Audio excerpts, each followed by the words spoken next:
legally allowed to refuse your business. Okay, I know, that's fine. I just wanted to get your answer. So you just don't want money, okay. By the way, if she looks exactly like you thought she would, you've got to like the video right now.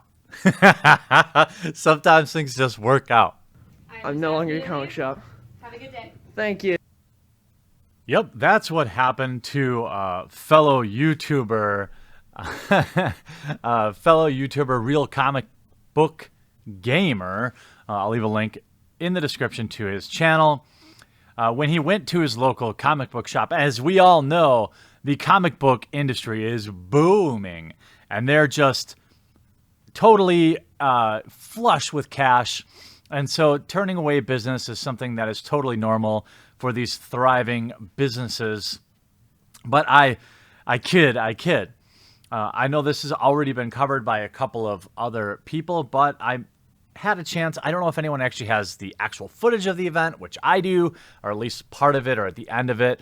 I talked to Dylan, and the thing is, he was kicked out, in my opinion, as well, for supporting a comic book, a completely apolitical comic book about retired superheroes fighting a giant ape, simply because this particular comic book store doesn't like the author of the book, apparently. And what's going on with these sort of SJWs kicking out a customer for no other reason than supporting a book. So I went into my comic shop like normal. I go in there about once a week to go and get my pull list. And I went in there, I was browsing around because there are people at checkout, so I just go and I browse around for like 5 to 10 minutes while I'm waiting for the checkout lady to finish checking them out. When she does, I go up there, I put some comics on the desk, then I ask about my pull list. She asks for my name, I tell her my name. She immediately, like, you could see her eyes like pop about the name that like triggered her. She was like, "Oh, I'm not allowed to serve you. You need to leave. I'm refusing your business. You need to go." I said, "Why?"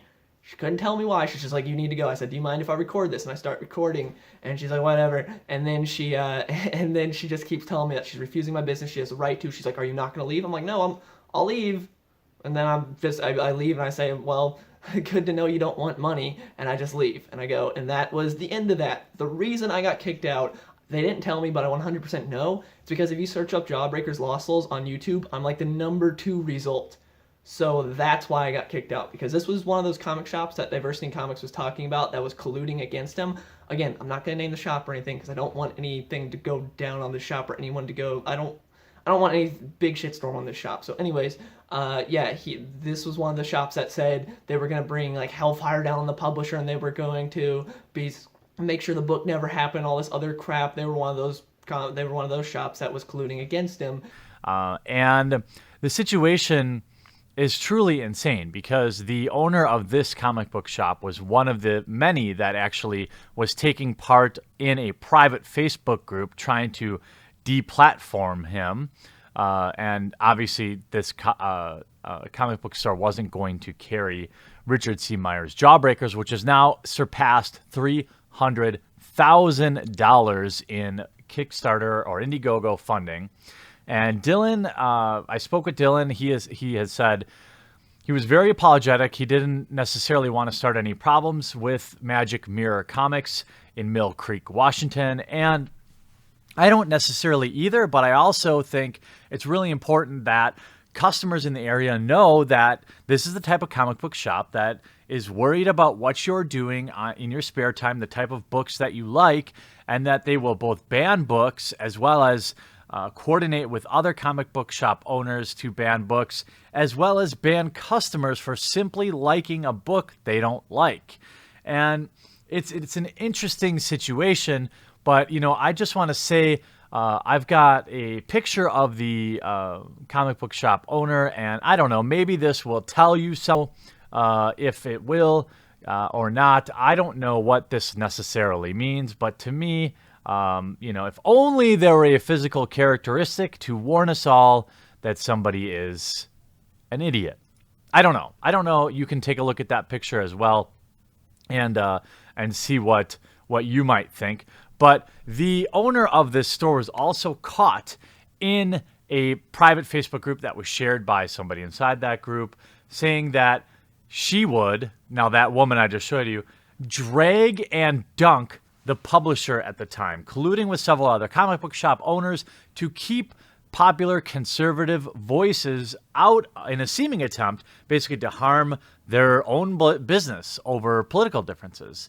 Now, Jawbreakers obviously isn't going to, it's an online, part of an online movement, Comicsgate, and most of the people purchasing the book are familiar with the online movement, and certainly if the book ended up in my local comic book shop, if they don't also watch YouTube videos about comics or know anything about Comicsgate, it probably would just sit on the shelf and not sell. So I don't hold it against any comic book shop for not carrying it. It's not like it's the latest edition of Spider-Man or something where you know there's an existing demand.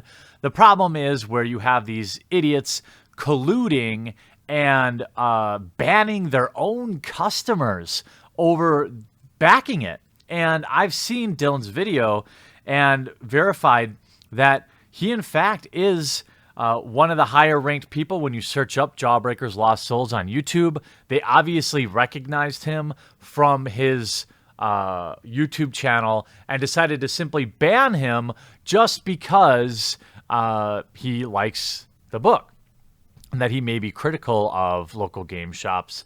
The kid is very, very polite. And I definitely suggest checking out his channel. I think we need all the voices we can get. But in this day and age, I just don't understand how any comic book shop could turn away business. You know, and here's a really frustrating thing. It actually seems like they have pretty good reviews. Having a 4.6 star rating is pretty good. Unless they have some way to like be deleting negative. I mean, most of the reviews seem like the owners are pretty nice people, except for when they let their ideologies get in the way, which is, of course, always the problem. Except 9 reviews a day ago. Nice place, fair comic selection. You'll get a double barrel of left-wing politics and possible meeting with a recruiter for Antifa, but this is Washington State, and that's to be expected. Here's a 1-star rating. Here is a 5-star rating. So most of the stuff is, you know, it seems like they've asked people to drop in 5-star reviews because there's like a bunch of them in the last 24 hours. So my guess is they've asked people to come combat any particular negative reviews that might be coming in, which is interesting because, you know, here's Alex. Disgusting treatment of customers who do not share their socio-political attitude. Anti-free speech owner will ban you for asking for books from publishers they do not support. This attitude has no place in honest business. I would agree with this person, and this is a valid review.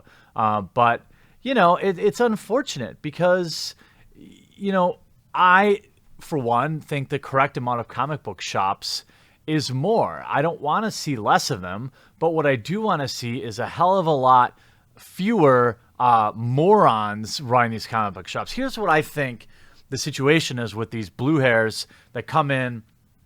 In my mind, here's how it goes. They really have got nothing going for them in life. Their gender studies degree hasn't led them to a job outside. Literally, the people that make the absolutely terrible decision of getting like a gender studies degree or some bullshit like that, they have 2 options for careers using that degree, right? They can go teach gender studies, or they can be like an activist, which doesn't pay very well. Neither of those 2 jobs do, right? That's the unfortunateness of people that get sucked into this cult early on in their life, is they get really bad information from people that they think are their friends. They go and they get their gender studies degree. They graduate college and they're like, crap, I can't get a job. Nobody gives 2 ripping shits about this worthless degree.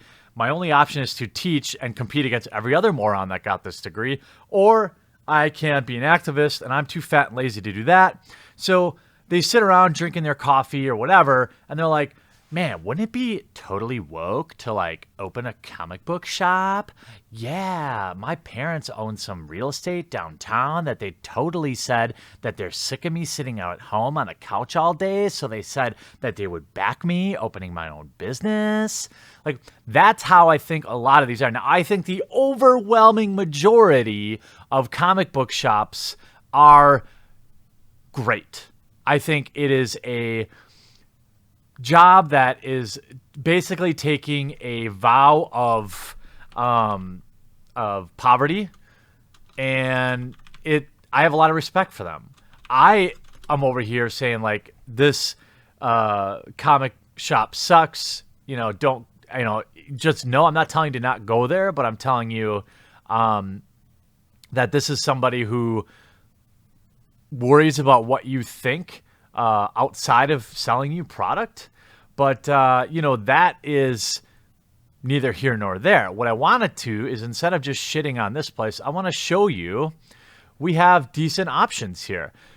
I mean, it looks like we have quite a few options. Sure, you have, if you live in the Mill Creek area, you have 4 options all within a reasonable distance. You've got the place that cares about your political ideologies, and I suggest not shopping at, but you have Mill Geek Comics right down here with a 4.7 rating. You've got Subspace Comics down here with a 4.6, and you've got Phantom Zone right here with a 4.5. See, the thing is, let them sell their cake to the people they choose, even though when the situations are reversed, they're not okay with that, right? Imagine a comic book shop that didn't want to sell comics to someone who was LGBTQ, LMNOP plus minus division sign or whatever, right? The whole world would light on fire. But, let them be hypocrites.